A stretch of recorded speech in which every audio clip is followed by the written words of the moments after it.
Alright, look, sometimes I genuinely worry if this whole book reviewing thing makes me look more stupid than I am, because, don't get me wrong, Order of the Phoenix is a chunky book, but it did not take me a month to read this. I have read 2 other books and Order of the Phoenix in between these 2 videos.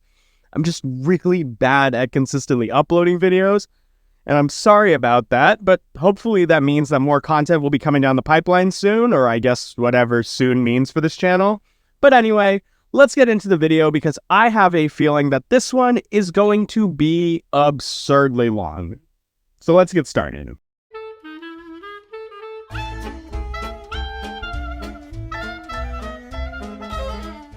It's no secret that Harry Potter and the Order of the Phoenix has been my least favorite in the series since the first time I read it, which is weird for 2 reasons.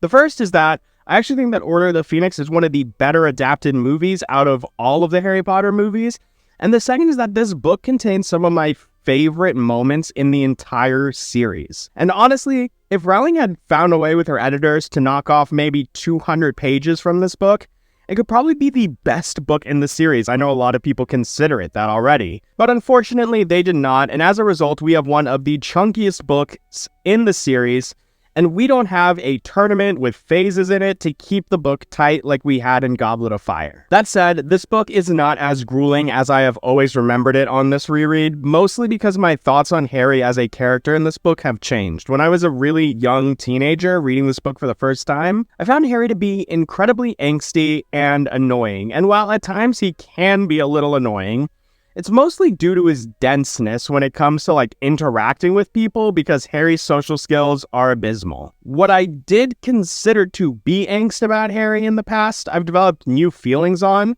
and I actually think that Rowling portrayed the way Harry is struggling with his trauma fairly well in this book. I really want to emphasize that between the ending of Goblet of Fire and the start of Order of the Phoenix, only a few months have passed for Harry, and Harry was sent from a traumatic event to the Dursleys, who definitely strike me as the type of people to believe that things like depression and trauma are all made up, and further isolate him. And to make matters worse, Harry receives no useful communication from Ron, Hermione, Sirius, and nothing at all from Dumbledore. And we see how desperate Harry is at the start of this book, trying to figure out any news about Voldemort because literally, the wizarding world's worst nightmare has returned, and he knows nothing about what's going on. And normally, I don't have that much to say about the chapters Harry spends at Privet Drive, but honestly, these might have been the best Dursley-centric chapters since Philosopher's Stone, because between the Dementor attack and Harry's expulsion that later gets turned into a suspension, and then that cryptic letter from Dumbledore, the book kind of tricks you into thinking that despite the size, it's going to fly by. I mean, Rowling managed to invest me in the goings-on of Petunia freaking Dursley, and that is extremely impressive, but we don't get to really linger on any of that because, obviously, Harry then gets escorted to Grimmauld Place, which, while an extremely interesting location and premise, is where I started to feel that the story began to drag a bit. Honestly, the time spent in Grimmauld Place is kind of a microcosm of this whole book. The interesting or character-centric moments in Grimmauld Place are fantastic. The discussions that Voldemort was after a weapon he didn't have during the First War, or the emphasis put on the fact that Sirius wants Harry to be James so badly, and even Kreacher being his little weird self was fantastic, but in between that, we had so much time spent on cleaning the house and doing chores and hearing Sirius's mom's portrait scream and Kreacher doing all his muttering, and I'm just like, why does it take so long to get from one cool point to the other? There is one character, though, that really just, has a great time in these Grimmauld Place chapters. Maybe not a great time. That's not the way I should phrase it. Had great moments during these Grimmauld Place chapters, and that is Molly Weasley. And I love that for her because she's been a great character since the moment we met her. When she says that Harry is as good as a son to her, it always makes me feel something deep inside me. And I love hearing the care she has for Harry vocalized. She also has another powerful moment on the other end of the emotional spectrum where she sees her Boggart, and we see that it shows her visions of her family dead from the war. And I've always appreciated how much effort Rowling puts into showing the cost of war, not through the deaths of the person themselves always, but through the pain the person's absence puts in the lives of the people they loved. And truth be told, almost all of the Weasleys, except for Percy, who continues to be completely insufferable, and Ron, who I honestly am starting to feel bad for at this point because he's not a bad character, but Rowling gives him some boring or just straight up irritating plot lines, all have really good runs in this book. Like, we get to see Ginny come more into herself and snapping back at her brothers for criticizing who she chooses to date and seeing her magical prowess in the DA. And Fred and George are just incredible in this book. Rowling really uses, like, Fred and George in this book as a foil to Hermione in the way that various types of intelligences exist, because through their, like, scheming snack boxes and antidotes that they create, as well as, like, some of the items for their joke shop, like the portable swamp or the multiplying fireworks, it shows how brilliant the twins are. And I especially love how, like, when they finally decide to drop out of Hogwarts, Flitwick keeps a bit of their swamp walled off because he's so impressed by the quality of their magic. But I guess staying on that topic, let's talk about why the twins ended up deciding to drop out during Harry's 5th year. Dolores Umbridge. And before that, let's take another step back and talk real quick about the central conflict in this book, because I think it's actually really well conceptualized, if not handled a bit heavy-handedly in its execution. Because the main conflict in this book revolves around how the two factions, the Order of the Phoenix, obviously, led by Dumbledore, and the Ministry of Magic, led by Fudge, react to the information that Harry brought back last year that Voldemort has returned. And we learned that Fudge has not been handling that well. We got an inkling of it at the start, but we learned it's gotten really bad because he has started to adopt a smear campaign against Dumbledore and Harry, accusing them of fear-mongering so he doesn't have to face the truth of Voldemort's return, all while the Order of the Phoenix is trying to stop Voldemort from getting his hands on that quote-unquote weapon that later turns out, or that we later learn turns out to be a prophecy that is hidden inside the Ministry of Magic themselves, obviously without Ministry approval. And if that conflict sounded to you like it doesn't have that much or if anything to do with Harry on its face, well then you're kind of correct, which is why I think that the book struggles a bit in the way that the idea was handled. But because obviously this is a Harry Potter book, you know, you can tell by the title here, Harry needs to be involved, and thus Dolores Umbridge comes into the picture as a plant from the Ministry set there to discredit, torment, and attempt to rewire Harry into falling in line with the Ministry, which I do kind of love in moderation. Like, since Harry arrived at the Wizarding World, there have been some schisms, of course, but for the most part, he has been a celebrity in the Wizarding World. The people love him, they typically support him, and now the shoe is on the other foot. He is now being ostracized as well as Dumbledore, and he has to kind of learn how to deal with enemies without support from the outside. And seeing Harry deal with more small-scale issues for a change instead of fate-of-the-world challenges was honestly a cool change of pace. Rowling succeeded totally in making Umbridge a perfect embodiment of everything that everyone universally hates in a person, and the interactions between her and Harry also set up some of the best relationships between Harry and members of the Hogwarts staff that we ever get to see, particularly with himself and Professor McGonagall. And two of the moments that really bring some light onto the relationship that these two have developed over time are the famous "Have a biscuit, Potter" and "I'll see you become an Auror if it is the last thing I do" moments. Both were just great and really made me love McGonagall that much more. And the way the staff also react to Harry's interview with the Quibbler, which is a new newspaper we're introduced to by Luna, who, while not exactly the most central character to the plot, is still so well written in the way that she just like annoys Harry in the most untoxic way, was fantastic. Umbridge really represents this wave of oppression, and I love how much emphasis is put on everyone in the castle's attempt to resist it.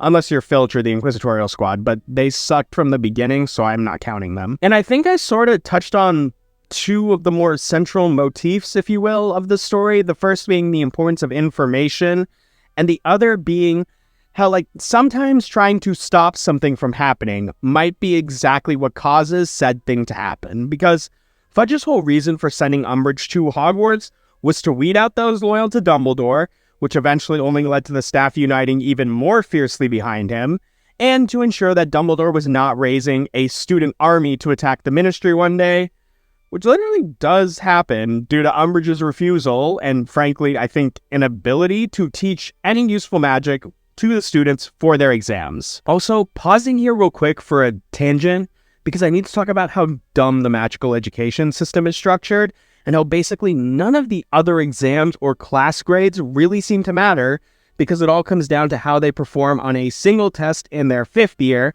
which then provides them an opportunity to further credential, I suppose, in their 6th and 7th years during their NEWTs. And also, did the OWL exams happen in Harry's 1st and 2nd year since Dumbledore canceled all the exams? And then also, like, Cedric, right? If he had survived and the exams were canceled, Would he have just gotten credit for the newts? Would it have just been voided? Would he just say, I'm a Triwizard champion and I get to take my newts? I just have so many questions about this, how this whole education system works. Sorry, as a teacher, education in Hogwarts really confuses me, but whatever, moving on. Actually, I lied because we're going to stay on the topic of education because we reached one of the major highlights of this book, the Dumbledore's Army training sections, and I have always thought the fact that Harry doesn't end up as the Defense Against the Dark Arts professor was a massive waste of potential because he is an excellent teacher, and getting to see Harry finally receive credit and praise for all the amazing things he's done was such a breath of fresh air. And when that moment finally happened, because the mood was pretty dour for a while before the start of the DA, it was so great. It just made things feel so much better. And speaking of members of the DA, and I'm not going to talk too much about her moving forward, I just wanted to quickly say that I think that Cho Chang as a character gets a little bit too much hate because unless something happens that I'm forgetting about in books 6 or 7, she's honestly not that bad.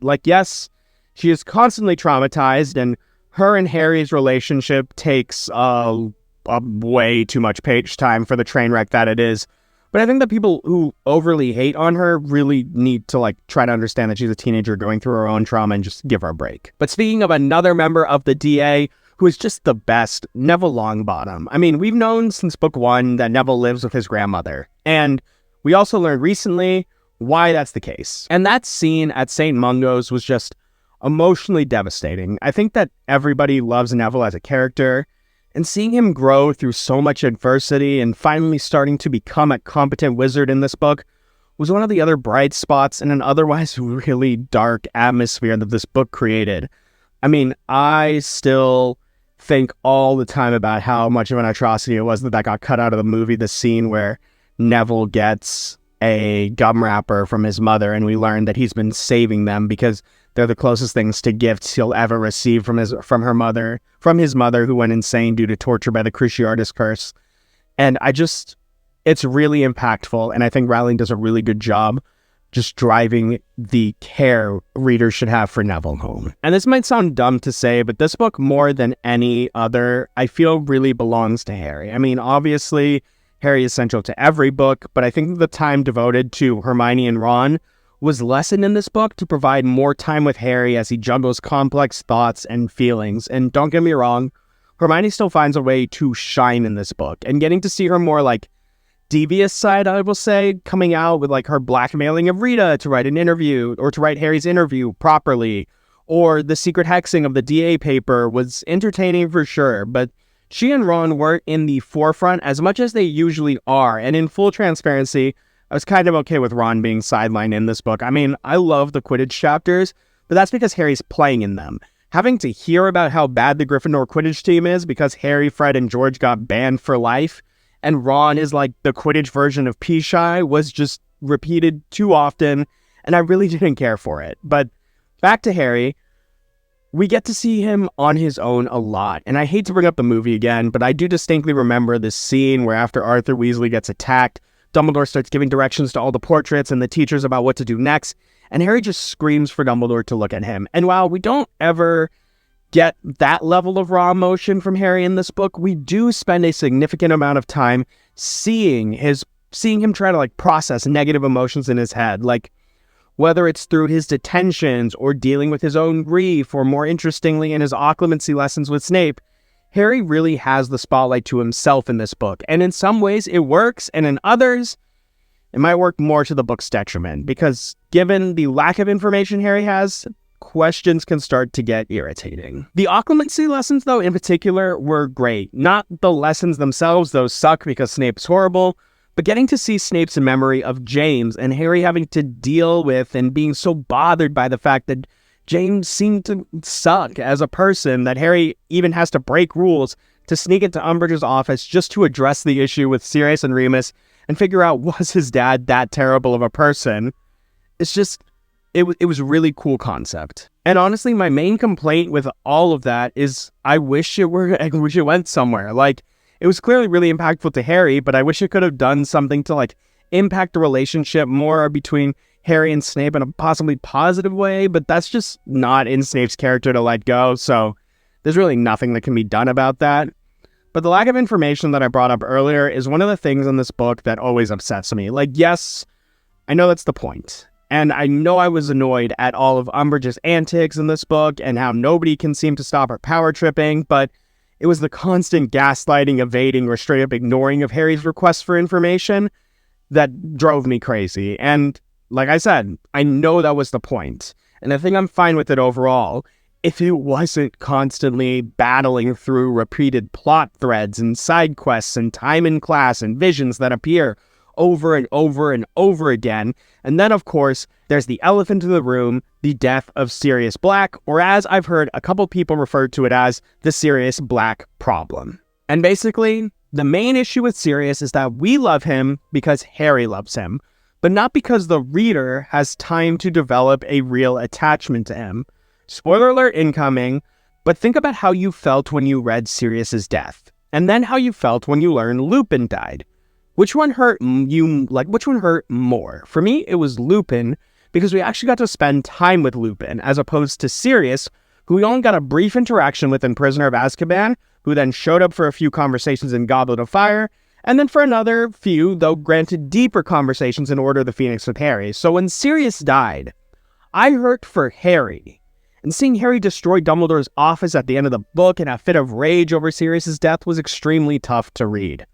But I hurt because Harry was hurting and not because Sirius's death itself deeply impacted me. I don't know if that made a ton of sense, but I hope it did. Anyway though, moving on from talking about Sirius so that I don't get flamed in the comments, I would honestly, from the bottom of my heart, say that Order of the Phoenix's last 200 pages are some of the best in the series. The tension of Harry desperately trying to get a message to the Order about the visions he's had of Sirius being tortured by Voldemort, or Harry's rescue mission and getting to explore the Departments of Mystery, and of course, the final battle between Dumbledore and Voldemort that expertly showed the way that Dumbledore's portrayal this far was not just all hype. All of that was perfect. But my God, the other 650 pages are just filled with lines and lines that nobody cares about or needs to know. And I think that the reason that Order of the Phoenix has always been so low in my previous rankings is because it made me admit something that I haven't in any other Harry Potter book, except maybe for a few camping chapters in the Deathly Hallows. And that admission is that I was bored, which I know is crazy considering how many exciting things and concepts come to life in this book. But I can't lie to you. There were times that I had to switch over to the audiobook because I felt my eyes glazing over, and I hate having to say that. But before I close out this review, we have to talk about the argument that this book has to be considered the best in this series, which, don't get me wrong, a lot of people feel that even as it is, it already is that. So let's get into it. But before we do, if you've been enjoying the videos so far, please be sure to like, comment, and subscribe. And if I miss an argument that you feel helps this book deserve like the top spot, feel free to let me know in the comments below. So what argument does Order of the Phoenix really have for the top spot? Well, here's what I think. Order of the Phoenix truly kicks off the war saga that becomes the last three books. The tone becomes darker than ever before, our stakes feel high and real, and they're in our face, and we see that Harry, while still outclassed in many ways, is no longer someone who can linger in the shadow of Dumbledore's protection, but needs to become a wizard capable of fulfilling his role in accordance to the prophecy. Order of the Phoenix has incredible highs, and I can't express how exciting the last pages are, especially for a first-time reader of the series, and for some people, those last 200 pages or so are enough to carry the book. But for me, the previous 650 pages, while having like good moments, were stretched too far between moments of excitement and dullness, and with the tight competition of these books, I'm unsure of how high I would personally rank Order of the Phoenix amongst the Potter books. And as these books get longer and longer, I can't always promise to make sure I talk about every single thing, no matter how long the videos get. But I'm always open to keeping the conversation flowing in the comments below, so be sure to drop your thoughts there and subscribe while you're at it. If you haven't checked out my ranking Potter videos in the past, please check out my one for Goblet of Fire on screen now. And if you're looking for something that's still Potter related but not a review, check out my video essay and thoughts on the death of Remus Lupin and its necessity. But whatever it is you choose to do next, we hope you have a great rest of your day, and until next time, peace